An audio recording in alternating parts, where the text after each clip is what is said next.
B'Shem Hashem Na'aseh V'Nasliach, we begin Masechet Makkot. As a quick intro, let's look at the Pesukim that we're going to be dealing with a lot.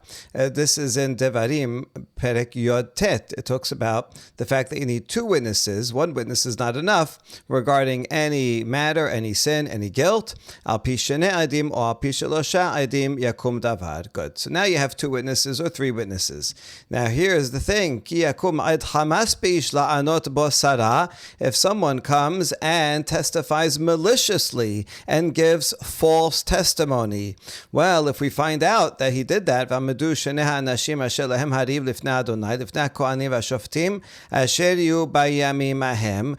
two parties of dispute are going to come to the court before Hashem, before the Kohanim. One of their jobs was to be judges, so they don't have to be Kohanim, they could be other people too.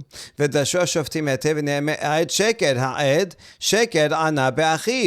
the judges figure out that the witnesses are false witnesses. Now, how are they going to know that these are false witnesses?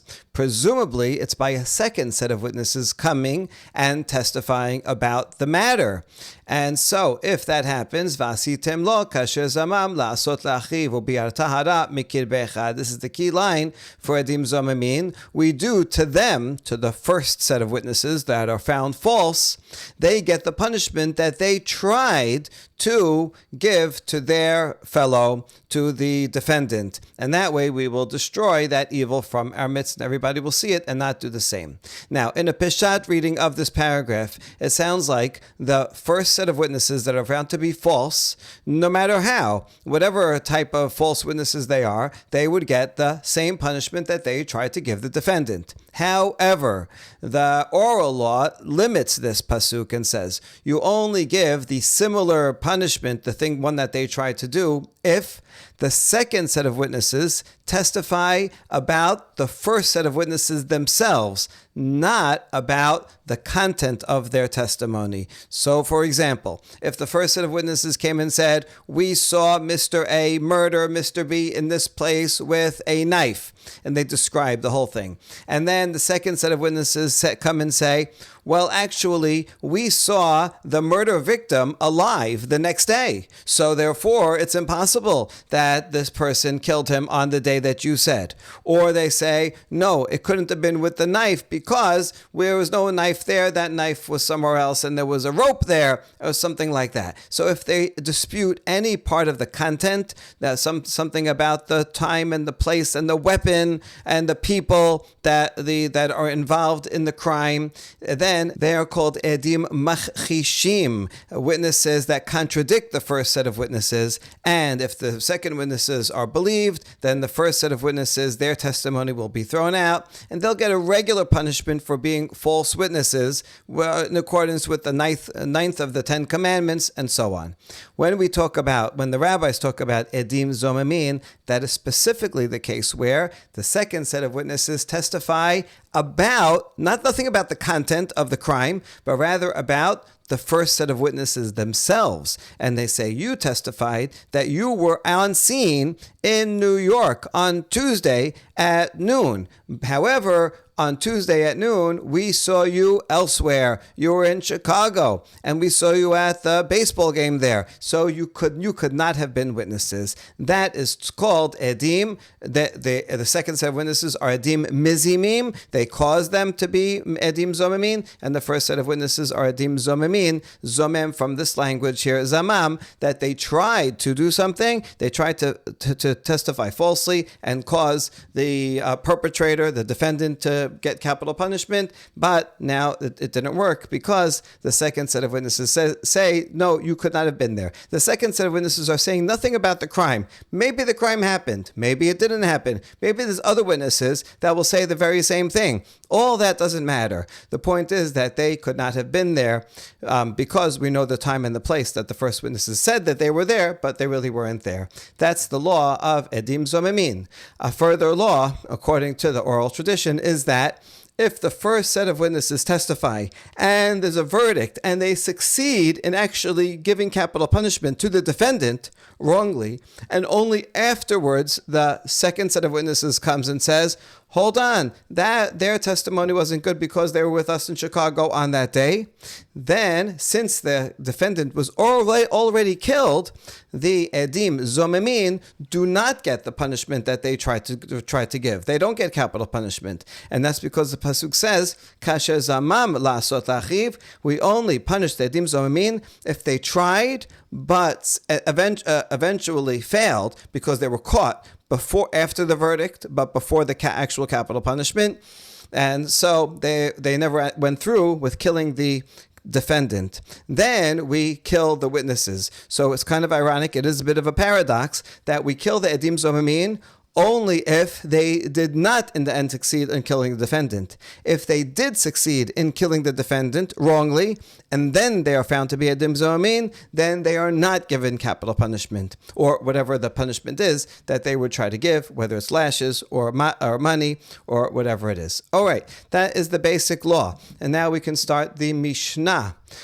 דף ב' כיצד העדים נעשים זוממים? מעידין אנו באיש פלוני שהוא בן גירושה או בן חלוסה. אין אומרים יעשה זה בן גירושה או בן חלוסה תחתיו, אלא לוקח 40. How are witnesses found to be zomemin? There's no point in translating zomemin. It means witnesses that tried to do something, but then they were found not to have been there even to possibly even testify about it. Okay, so how does this case work? Here's an example. If the first set of witnesses come and say, we testify about this man, that he is the son of a Kohen who married a Gerusha, or a Kohen who married a Chalusa. This man is in fact a Kohen, and his father is a Kohen, but because his father married a divorcee, which is not permitted, so then the son becomes a Halal. As a Halal, he is disqualified from acting as a Kohen. Or ben chalusa. It would be the same law, albeit probably only midrabanan. But nevertheless, this testimony is saying, listen, you are a halal. If indeed the defendant here is a halal, then that would be passed on to his children also. His son, his grandson, all the way down would be disqualified kohanim. So, and then they're found to be false. A second set of witnesses comes and says, how do you know that this person is a ben girusha? We were there at the time. We saw his mother, that she got divorced from someone else, and then we saw the father go and marry her. We saw the whole thing. If edim mizimim come, a second set and said, what date was that? No, you could not have seen that on that date that happened because you were in a different place, that we saw you elsewhere. So it turns out that testimony is false. We do not say that the edim zomemin will be declared ben girusha or ben halusa because it doesn't apply. The Gemara will elaborate further. But first of all, let's say the edim zomemin are not even kohanim, so it doesn't apply to a Yisrael. You can't call a Yisrael a halal. It doesn't make any sense. And even if the edim zomemin are kohanim, still the Gemara is going to say, well, you're going to punish them, but what about the children and grandchildren? So they also are going to get punished all of a sudden and become halalim. You just cannot apply the regular same punishment that they try to do. So therefore, in this case, we substitute the normal punishment that we should give them, the reciprocal punishment, making them a halal, and instead we give them 40 lashes. Not exactly 40, it'll be less than 40, right? But up to 40 lashes. That's example number one. Another example, Medin anu beish peloni shu chayav liglot, en omrim bigle ze tachtav ela lo ke40. If witnesses come and say, we saw that this person killed someone else, Bishogeg. It was not on purpose, but he was careless and he swung an axe and didn't check it and it went and killed someone, and therefore the defendant has to go to an ir miklat. He has to be exiled. And then it turns out edim mizimim, a second set of witnesses come and say, well, when and where did that happen? Oh, you could not have seen that because you were with us in Chicago at a ball game, and therefore you are false witnesses. So now, technically, we should give the edim zomemin the reciprocal punishment, the same punishment that they tried to give, and so we should give the edim zomemin exile and say you have to go to ir miklat until the Kohen Gadol dies. But we don't do that because it can't apply to them in the same way. Rather, we give them up to 40 lashes. That's the Mishnah. Now the Gemara is going to ask some technical language questions about the question here, hakesad en ha'edim nasim zomin beba'aleh? How come our Mishnah starts, how do witnesses become zomemin?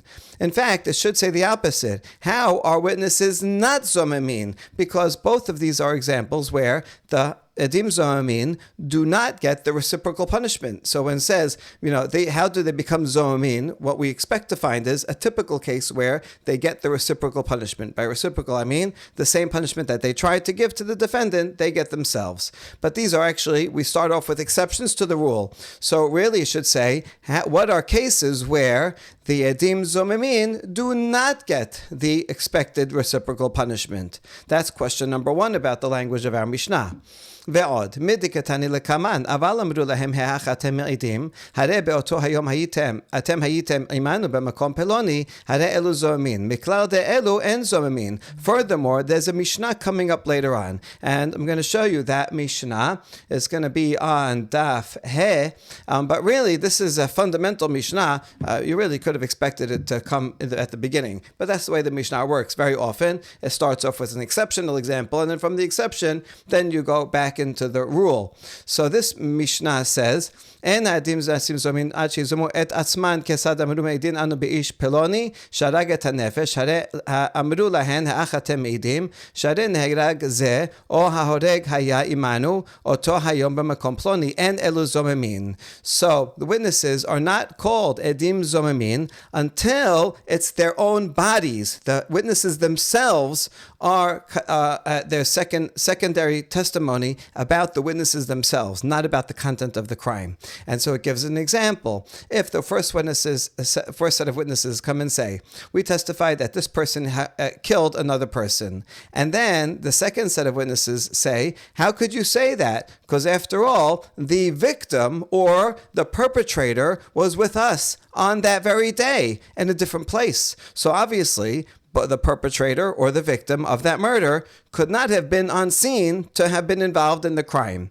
In that case, the second set of witnesses are talking about the content of the crime. That's not called edim zomemin. That's what we call edim machchishim. They're just contradicting the first set of witnesses. Then we'll have to figure out, is this one right? Is that one right? Different type of case totally. However, אבל אמרו להן, האח אתם מעידים, שהרי אתם הייתם עמנו אותו היום במקום פלוני, הרי אלו זוממים ונהרגין על פיהם. However, if the second set of witnesses say, regarding the first set of witnesses, how can you possibly be testifying about this case that was in this time and place? Because at that time and place, you, witnesses, were with us in somewhere else. That's what's called edim zomemin, because they are testifying about atzman, about the bodies of the witnesses, not about the people that committed the crime or were involved in the crime. And that's the case where they get a reciprocal punishment. So, since the Mishnah later on is going to say, Hare elu zomemin, right? This is the case of zomemin, where they get a reciprocal punishment. That means until now, right? Now it's giving the case in that Mishnah. This is the typical case. That means the cases beforehand, in all the Mishnah beforehand. In the Mishnah, this is chapter 1, Mishnah 4. So that means that the cases that it was discussing beforehand, including our first Mishnah, is not zomemin. I mean, there are zomemin in the sense that the second set of witnesses is testifying about them, their own bodies, yes. But the point is that they're not getting the typical punishment of reciprocal punishment that they try to give. So really should say, how are witnesses not edim zomemin? So the answer to both of these questions is the same. Tana hatam ka'eh, kol zomin makdim lo tamita, chutz me zomeme bat kohen u'bo'ala, shen makdimin lo tamita, ela lemita acheret. Our Mishnah is actually a continuation of the previous Mishnah. Which previous Mishnah? Back in Masechet Sanhedrin. So in order to understand this, we have to recognize that originally Masechet Sanhedrin and Masechet Makkot were one long Masechet. Masechet Sanhedrin has 11 chapters. Makkot has 3 chapters. So now we split it up nowadays and call it separate names. But originally it was one unit. that had altogether 14 chapters. And so this Mishnah follows up immediately on the previous Mishnah right before this. Now, a second complication is that in the Talmud Bavli, in Sanhedrin, the 10th and 11th chapters were switched around, so that Kol Yisrael Yeshem Chelek Lam Haba became the last chapter, which makes sense for some reasons. Like, it's talking about the end of time, end of days, so it's the last chapter. But originally, it was not. So in our Talmud Bavli, it's on Daf 89, which is in the second to last chapter. However, if you look in Mishnayot, in manuscripts and in printed Mishnayot, you will see that the last chapter, the 11th chapter of Masechet Sanhedrin, is in fact the one that's currently the second to last chapter in the Bavli. And so the very last Mishnah is about this, Mitnabeh b'shem Avodah Zarah, and Avodah Zarah v'ilun hadlacha. So this is the first case here, what we want. That is Bechenik, this is Perek Eluhen Hanechenakin. And then the very last line of the last Mishnah in the 11th chapter, the end of what we now call Masechet Sanhedrin, said as follows: V'zomemeh bat kohen u'bo'ala shekol hazomemin makdimin lo tamita chutz mizomemeh bat kohen u'bo'ala. In edim zomemin, who testify regarding a bat kohen, they get chenek. So here's the case: you have a bat kohen who committed adultery with some man. So if their testimony was accepted, and indeed they committed adultery, the bat kohen would get serefah. That's a special law regarding a bat kohen. For adultery, she gets serefah, even though the adulterer, the man, gets the usual capital punishment for adultery, which is chenek. So now, two witnesses come, and they're found to be edim zomemin, and they're testifying about a bat kohen. We do not give the edim zomemin serefah, even though that's the reciprocal punishment that they tried to give the bat kohen. Rather, we give them chenek. Why? Because we give them the same punishment that the man, the adulterer, would have gotten. And if they're testifying about both of them, then for sure they tried. But let's say the guy is not around, and they're only testifying about the bat kohen. Still, they would be their punishment would be chenek. They get the punishment as if, not as if they were the girl, the bat kohen, but rather as if they were the guy who committed adultery. So we introduced here one case. This was relevant to Elu Henachenakin because this is an important case where someone gets chenek, and you wouldn't expect them to get chenek. You might expect them, based on reciprocal punishment, to get serefah. No, they get chenek. Once we talked about that, that's why we flow right into the first Mishnah. This is the immediate last words that we said before we studied this Mishnah, and so that's why it goes right in. Oh, you know what? I want to give you another case where of edim zomemin that's similar to the previous one, and so that's how the Gemara continues and explains. V'yesh edim zomemin acherim she'enosim bahem din hazama kol ikar ela malkot arba'im. So just like regarding testimony about a bat kohen, would they get a different punishment? They get chenek. So, but although that is still capital punishment. Oh, by the way, there is another case of edim zomemin where we don't give them the reciprocal punishment at all, even nothing even like it. But because you can't make him a halal, nothing like a halal. Rather, we give up to 40 lashes. Kesad medim anu b'ishploni shu ben girusha ben chalusa en momnim yaseh ze ben girusha ben chalusa tachtav elo loket arba'im. And now we quote the Mishnah that says if people testify that this person is the son of a kohen with a gerusha or of a chalutza, we do not say that these witnesses will be like have the law of a ben gerusha ben chalusa. Rather, they get 40 lashes. Okay, good. Now we understand the structure, the flow, and the language of the opening question of our Mishnah. And so next we ask, what is the source? How do you know that you would not give the reciprocal punishment in this case, but rather lashes? Amar Rabbi Yoshua ben Levi, Amar Rabbi Shimon ben Lakish, that's Resh Lakish, De'amar kera v'asitem lo kasher zamam, lo velo lezar'o. It's because the pasuk says that we give to him, to the edim zomemin, what he tried to give to the defendant. That law is a limiting word. We give the punishment to him, to the ed zomem, but it can't be something that will affect his descendants. That the punishment applies to him. If you call someone a halal, then that's going to affect their descendants too. And we can't do that because we can only punish the witness himself. Therefore, he cannot be called a halal. We ask, "Velifseluhu ledideh vela lifselu lezareh." Wait, why don't we say that the ed zomem himself, let's say he is a kohen, we say, you're a halal, but your children are not halalim. Your children, the current children that you have alive and future children, they will be good kohanim. We're only going to apply the halal to you because we can only punish you. So wouldn't that be sufficient? And the answer is no. Ba'inan kasher zamam lasot veleka. We have to do to the ed zomem precisely what he tried to do to the defendant. And if his testimony was accepted, then the defendant would be a halal, and so would all of his descendants all the way down forever. And so we have to, in order to apply reciprocal punishment, it has to be exactly the same. And so we would have to make the ed zomem, he and his descendants, halalim. But we can't do that because we can't punish the descendants, we can only punish him. So since we cannot copy and paste it exactly, and it won't be, because it won't be the same, therefore we don't do it at all. We don't make him a halal at all. Instead, we replace it with something different, which is a Makkot.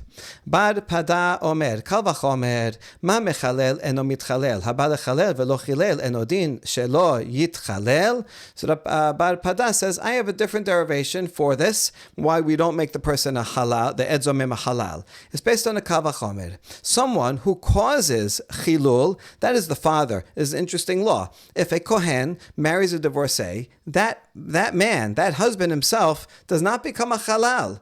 Only his children become a halal.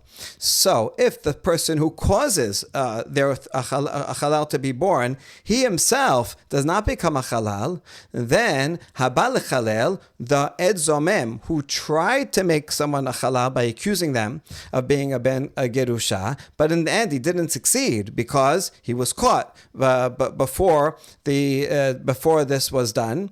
So all the more so that ed zomem should not be a halal. Okay. The Kal Vachomer makes some sense, but there's a problem with it. Matkif la Ravina, imken bitalta Torat edim zomemin. Ravina says, if you're going to accept this Kal Vachomer, then you will have canceled the whole law of edim zomemin in all cases, because in all cases, the ed zomem tries to do something, but doesn't actually succeed in doing them. So really, they should never get punished.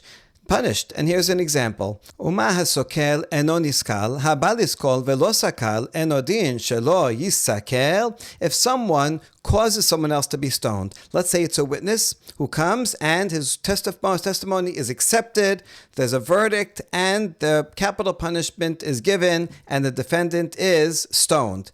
And then after that stoning, then he's found to be an ed zomem. He does not get killed. That's what we said in the introduction, that you only give an ed zomem punishment if he tried to, but not if he actually succeeded. So if a witness who actually causes someone to be stoned and then is caught is himself not actually stoned, then an ed zomem who tries to make the defendant stoned, he testified falsely, but in the edim mizimim come before the verdict is enacted, so all the more so that ed zomem should not be stoned. If an ed zomem who succeeded in killing the defendant is not punished, so all the more so an ed zomem who did not succeed in killing the defendant should not be punished. So this Kal Vachomer is the same form as the one that Bar Pada offered. But according to this, you'd never have an ed zomem, because this is true in all cases.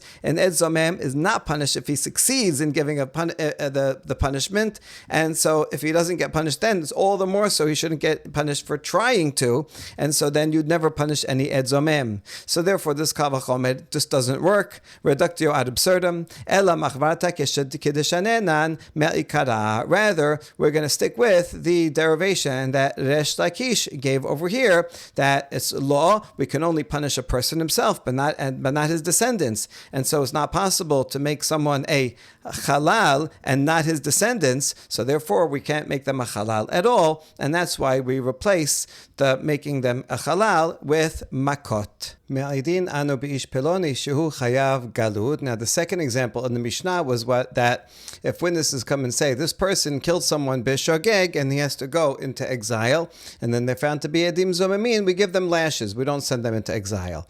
Menahanemile, what's the derivation of this law?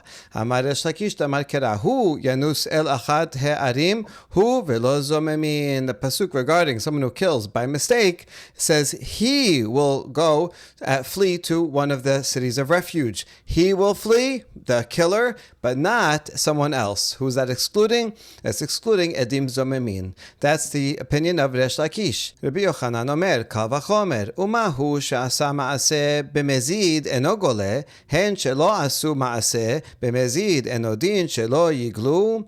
Kal vachomer is if the killer himself, had he killed b'mezid, he would not go into exile. Someone who kills on purpose would get capital punishment. Even if he gets off the hook of capital punishment by a technicality, like if there was no warning beforehand, still the person who kills on purpose, premeditated, does not go into exile. So, if the killer, he killed b'shogeg, if he did it b'mezid, he would not get exile.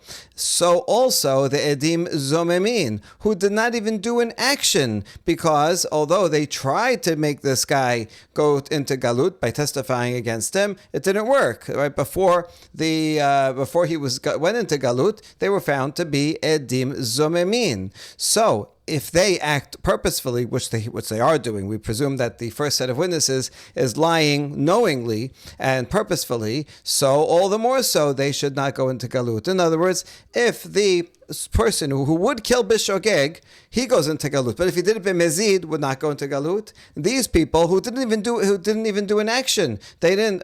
Nothing actually happened. So although they're acting b'mezid, they should not go into galut. That's Rabbi Yochanan's derivation. But the Gemara says that doesn't make sense. V'hinotenet. Actually, this provides support for the opposite view. Hu shasa ma'aseh b'mezid la ligle ki hechi de la teve le kapara. The killer, if he kills on purpose, he doesn't get a chance to go to galut because he doesn't deserve atonement. Going into galut is actually a good thing for a person. It's a privilege. Listen, you killed by mistake, so therefore, you know what? You don't deserve to die. You deserve to be protected from any relatives that would want to come and try to kill you. So, and this serves as atonement because you were negligent. So this is a privilege that you get to have atonement. That's why a person who kills on purpose does not go into galut, because what he did is so bad, he does not get a chance to have this easy way of finding atonement. So if that's true for the person who did an action b'mezid, hen shelo asu ma'aseh b'mezid na'ameh liglu kech lehu kapara. Well, then the edim zomemin, who actually didn't do an action because their will never was fulfilled, the defendant, nothing ever happened because they were found to be liars. So since they did not do an action, you know what? Maybe they should go into exile because they tried and they are deserving of atonement. Someone who kills on purpose is much worse than edim zomemin that tried to cause someone harm but didn't end up causing them harm. Maybe in fact they should be able to go into galut. So if you're going to make this kal vachomer, you can actually if you're going to make this comparison, if anything, would prove the opposite, that edim zomemin who testify about someone who killed by mistake, maybe they in fact should go to galut because nothing ever happened to them anyway.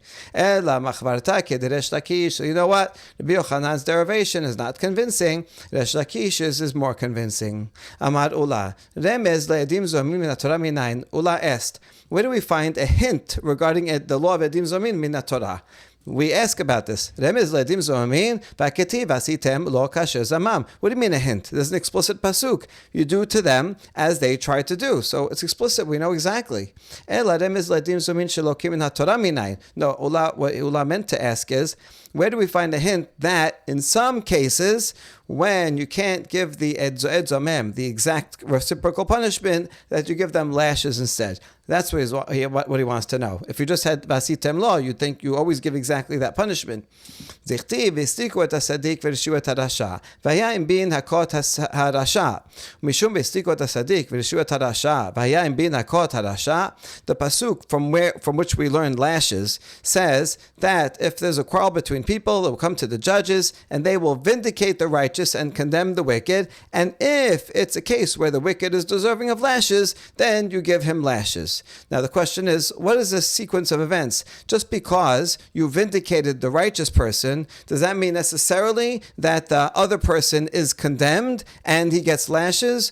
Not necessarily so. It could be, okay, what you didn't do anything wrong, and the other guy, okay, he's liable, but maybe he pays money. Who said that he pays? Who said that he has to give lashes? In other words, what's the connection between the fact that one person is correct, is vindicated in the law? What does that have to do with the other person necessarily getting lashes? They don't necessarily get lashes. Ela adim sherishu et hasadik ve'atu adim acharine v'isdiku et hasadik demekara ve'shavinu lahane reshaim v'yayim binakot harasha. Rather, we're going to apply this whole pasuk not just to a regular case of two people who are having a dispute and one's right and one's wrong, but rather to a case of edim zomemin. And it works like this. Two witnesses come and they testify about someone falsely. Now, the second set of, so those first set of witnesses were Hirshiu et HaSadik. They tried to make a Sadiq, the defendant, was righteous. And the first set of witnesses come and say, no, he's guilty, he's a Rasha.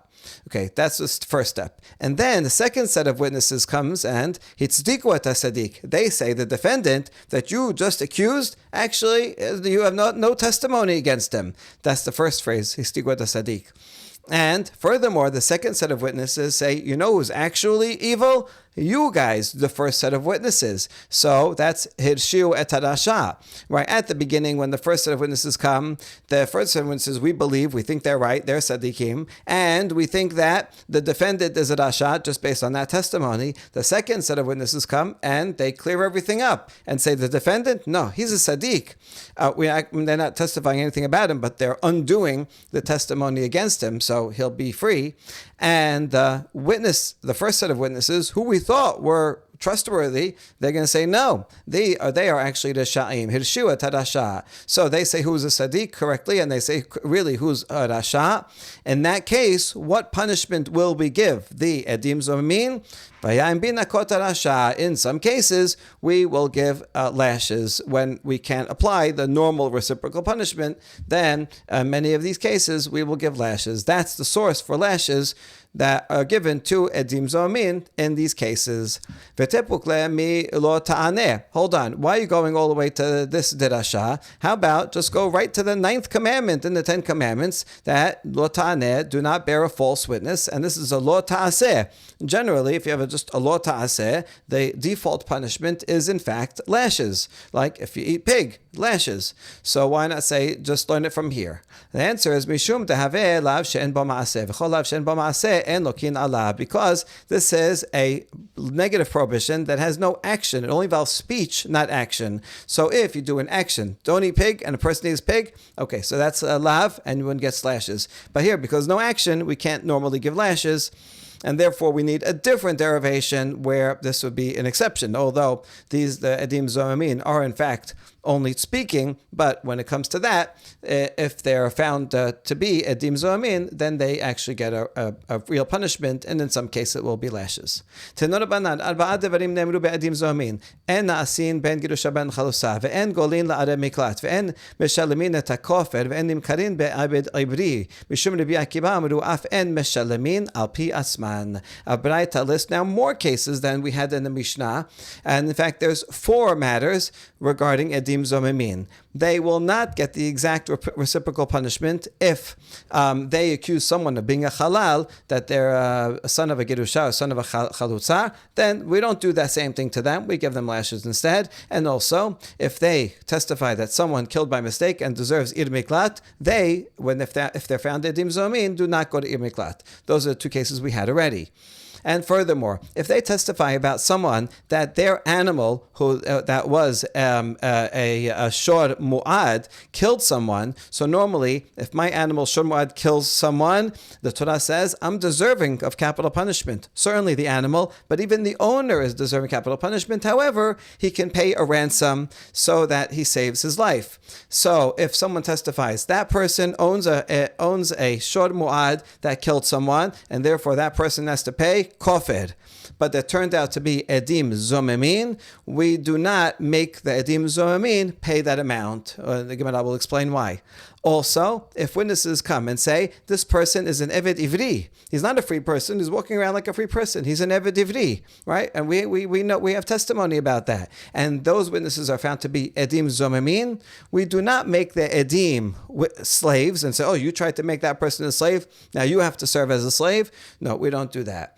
And Rabbi Akiva adds another one. The Edim Zomemin do not pay based on their own testimony. If they were found to be Edim Zomemin, and they were going to make someone pay $100. So that you're Adim Zomin, you have to pay $100. In the meantime, they didn't pay and they went to a different place. And they come to a court in a new place and they say, well, listen, we want to admit that we owe $100 because we were found to be Adim Zomin. They do not pay based on their own admission. The Gemara will explain that this is a fine, and fines, one does not pay a fine based on one's own admission, only if they're found out to owe this from something else, from other witnesses.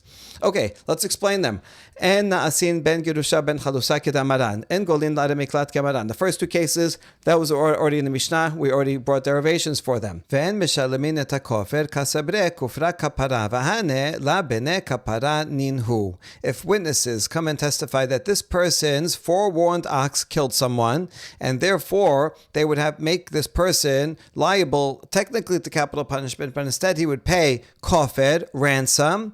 So, and then they're found to be Adim Zomamin, they do not pay that ransom. Why not? Because the author of this Baraita must think that the kofer, that ransom, the purpose is for atonement as opposed to for damages. There's two types of payment in general in all laws of payment. One can pay for damages. If I punch someone, so then I have to pay for the damages. I caused them damage, or I smashed their car, whatever it is, I have to pay for damages. Here, it's not for damages, but rather, it's not, even though their ox did cause damage, it killed someone, but that's not the purpose of this payment that they would have to give. Rather, it's atonement for them. Really, they're liable to capital punishment. They can atone for themselves by giving this money. So the owner of an ox, he needs atonement. If in fact he did it, his ox killed someone, he would need atonement. But the witnesses, they don't need atonement. They didn't do it. They didn't do that. Their ox didn't kill anyone. So therefore, in general, edim zomamin, if they make someone accuse someone of that they have to pay damages, then the edim zomamin have to pay those damages instead. That makes sense because it's a monetary value that they they were going to cause someone to pay for damages. But here, it's just for atonement. And so someone who kills by mistake or his animal kills, that person needs atonement. But you can't transfer that need for atonement to someone whose animal didn't kill. It's a particular thing that can't be transferred. And that would be the reason. Mantana kufra kapara. Now there is in fact a machloket about this. Who says that the ransom money is for the purpose of atonement and not damages? Amar Rav Chisda, Rabbi Yishmael ben Osher, Rabbi Yochanan ben Berokahi, Tetanya, v'natan pidyon nafsho deme nizak. Rabbi Yishmael ben Osher, Rabbi Yochanan ben Beroka, Omer deme mazik. Maila behakami palge. Demor sabar kufra mamona, umor sabar kufra kapara. So the one who says that the payment of ransom is atonement is Rabbi Yishmael, as we see in the following Baraita. There's two opinions. Tanakama says that he pays the ransom for his life. Whose life? The pronoun on nafsho is not clear. So the Tanakama says the nizak, the one who was killed, the victim. We say, how much is that person worth? On a slave market, $1,000. Okay, you have to pay $1,000. Rabbi Yishmael Abavar says, no. We assess the value of the mazik, the owner of the ox that killed. How much is his value? Whatever, it might be more or might be less. Then he has to pay that amount. Well, what's the difference? Why would one say nizak and one say mazik? is it not that they're arguing about this very concept? That one of them says that it's mammon. If you're paying monetary restitution for damages, then you'd say, how much is the value of the victim? I have to pay damages for the life of the victim. So we would assess it by that. So that would be Tanakama. Whereas Rabbi Ishmael says it's atonement. If I have to atone for myself, I'm deserving of capital punishment, but I want to atone for myself and redeem my life. So then that would be the value of the mazik. And so we see it is Rabbi Ishmael would be the author. Would the author of this baraita would be in agreement with Rabbi Ishmael, the son of Rabbi Yochanan ben Beroka. Isn't that right? Amar Papa la tekula amakufra kapara. Papa says actually you don't have to limit our baraita to be only Rabbi Ishmael. It could be according to everybody. Vehacha behakami palge mosavar b'di nizak sheminan or mosavak b'di mazik sheminan. Everybody agrees that this ransom is in fact the purpose of it is for atonement, not for damages. But even for atonement, the question is, well, if you're going to atone for yourself, do you atone for yourself by paying for the victim that you killed? You killed this victim. I want to atone for myself. I will pay for the value of the victim. Or is it by paying for the value of the perpetrator, the one who owned the animal? What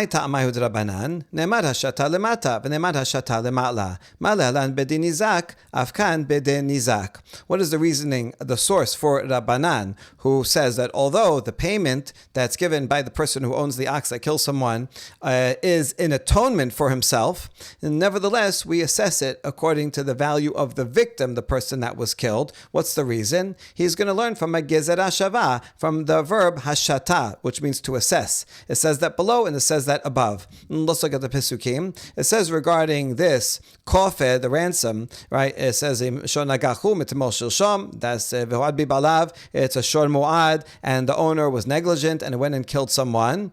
So you kill the shor. V'gam be'alav yumat. Technically, the owner should die. But im kofer yushat alav, if ransom is imposed upon him, v'natan pidyon nafsho v'kol asher yushat alav, then he has to pay that according to the amount that is assessed upon him.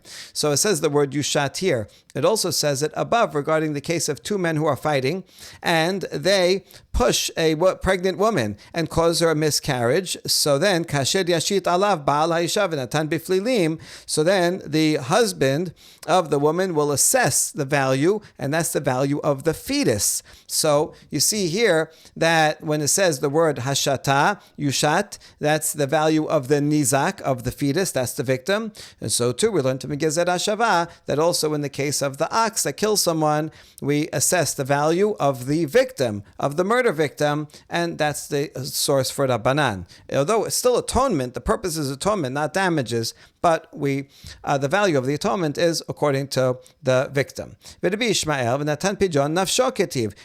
says, I'm reading the pasuk simply. Whenever you have a pronoun, so you should assume that the referent is the immediately preceding noun.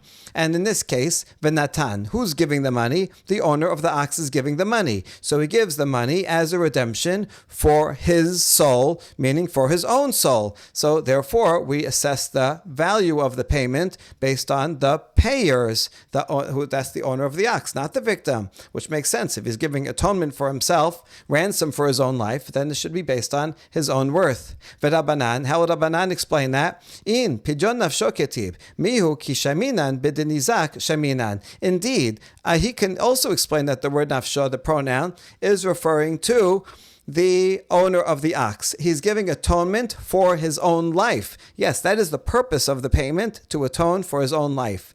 But the amount, this has nothing to do with the amount. For when you want to know how much he should pay, that you learn from the Gezerah Shava and not from this pronoun. The fourth item on the list in the Braita was that if witnesses come and say, this person is an Eved Ivri, we were there when they were declared Eved Ivri, look, he's walking free, he should be put back into slavery. And then they're found out to be Edim Zomemin, we do not give the reciprocal punishment and make those witnesses into slaves. We don't apply that punishment. Sabar Rav Hamnuna lememar. Hanemi lehecha deit le ledideh. Demigu deihu la nizdaban. Inhu name la mizdabenu. Rav Hamnuna wanted to limit the application of this case in the Baraita. And he thought to say, this is true that the Edim Zomin do not become slaves themselves, only in a case where the defendant has money. Let's say if he were a slave, in order to free himself, he would have to pay $1,000. That would be the cost to free himself. Let's say he has $1,000 in his pocket. In that case, the witnesses would not become slaves because you have a migo argument, since even if we believe the witnesses and their testimony went through, and this defendant, we said, oh, you have to go be a slave. Well, the defendant would say, well, how much would I owe to get out of slavery? $1,000. He has $1,000. And so he would never actually be sold into slavery. He would save himself by giving the $1,000. In that case, since the defendant would not actually have become a slave, that's why the Edim Zomim do not actually become slaves.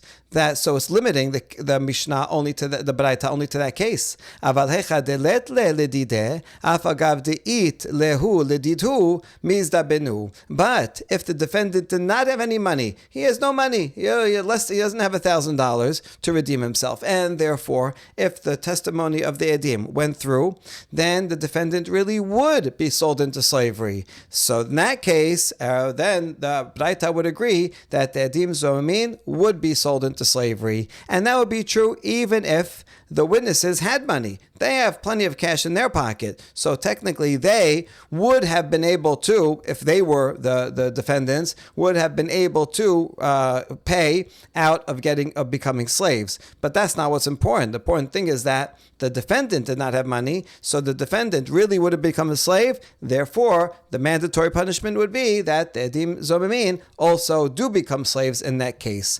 That was the thought of Rav Hamnuna. Amar le Rava, velemru le, I antava lach mi hava mizda benat, anan name la mizda beninan. Rava says that doesn't make sense because the witnesses then could say, listen, to the defendant, if you had $1,000, would you have been sold into slavery? No, you wouldn't. So we happen to have $1,000. So therefore, we should not be sold into slavery. Right? In other words, if the witnesses have money, and then if they had been the defendant, they would have $1,000 and they wouldn't be slaves. So even though the defendant has no money, and if they were believed the defendant would become a slave, if they were in the same position, they have money, and so they wouldn't have been sold into slavery. So then they shouldn't be sold into slavery. Ela savar Rav Hamnuna lememar. Rather, Rav Hamnuna changes his mind, and this is what he thought to say. Do you know when the Edim Zomim are saved from going into slavery? If either the defendant or the Edim Zomim have $1,000. Either way, because we're going to combine the first thing we said with what Ravaja said. If the defendant has money, then they could tell him, listen, you had money. Even if the testimony went through, you would not be sold into slave because you would pay your way out of it. So too, we don't go into slavery. And also, if the defendant doesn't have money but the witnesses do, then they could also make the argument, listen, if we had been in your position and were accused of being slaves, we would have paid our way out of it because we have money. So then they also get out of it. So in either case, the Baraita does not apply. In those two cases, the Baraita does apply, and they don't become slaves. The Baraita's law only applies where neither the defendant nor the Edim Zomin have money to buy their way out. In that case, since neither of them have money, if their testimony went through, the defendant would become a slave. And therefore, the witnesses, that they can't say, oh, if it was us, we would have paid, because they don't have money either. So in that case, in fact, they do become slaves. Amar le Rava, however, Rava rejected this proposal of Rav Hamnuna also, this time based on a pasuk. It says that the person will be sold for slavery. Regarding Eved Ivri, how do you become an Eved Ivri? One way is a person stole money and can't pay back. Then he will be sold into slavery because of his theft. So the Torah is limiting it. When do you become an Eved Ivri? Only if you stole. Only by stealing, but not by being an enzomem. And so this pasuk excludes it, and therefore, in fact, the Braita applies to all cases. Doesn't matter who has money and who doesn't have money. The edim zomin never become an Eved Ivri.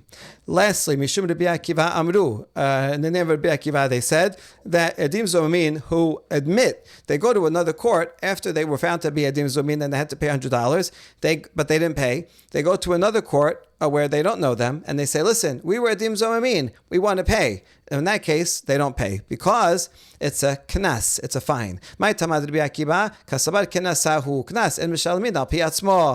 be that the reason of Rabbi Akiva is because it's a fine, and fines are not paid based on one's own admission. For example, if someone steals something worth $100, if he's found to be if he's found to be a thief by witnesses, he has to pay double. The first amount is the capital, and then he has to pay the double. The second amount is a fine. But if the thief comes and admits on his own, listen, I stole this, I want to return it, then he only has to return the original item. You don't pay a fine based on one's own admission. And that must be the source of Rabbi Akiva.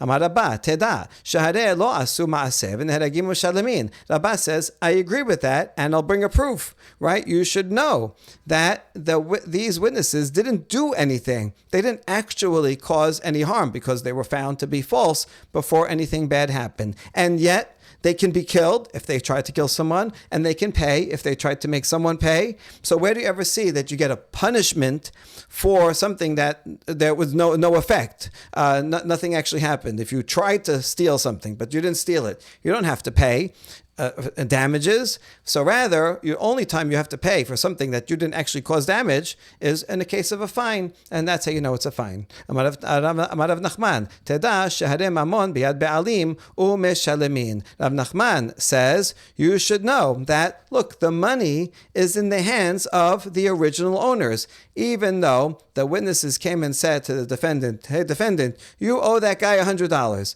But then they're found to be false, and the defendant never paid any money. The money is in his hands. Nothing ever happened. Therefore, you see, it's a fine because there were no damages. Now he's basically saying the same thing. So we ask, Mainihu dela asu ma'aseh hainu derabah. What is Rav Nachman saying? He's basically saying the same thing, that nothing bad happened, no damage happened, right? By saying that the money is still in the hands of the rightful owner. That's not the same as what Abba said. What's he adding that's new? And the answer is, you're right. Ema v'chena Rav Nachman. We should instead say, and Rav Nachman said the same thing. Rav Nachman, in fact, did say the same thing in different words as Rabbah, and so that proves, that supports this reasoning that we gave, that the reason Rabbi Akiva says that Edim Zomin who admit don't pay is in fact because it is a fine. Baruch Adonai Le'olam, Amen ve'amen.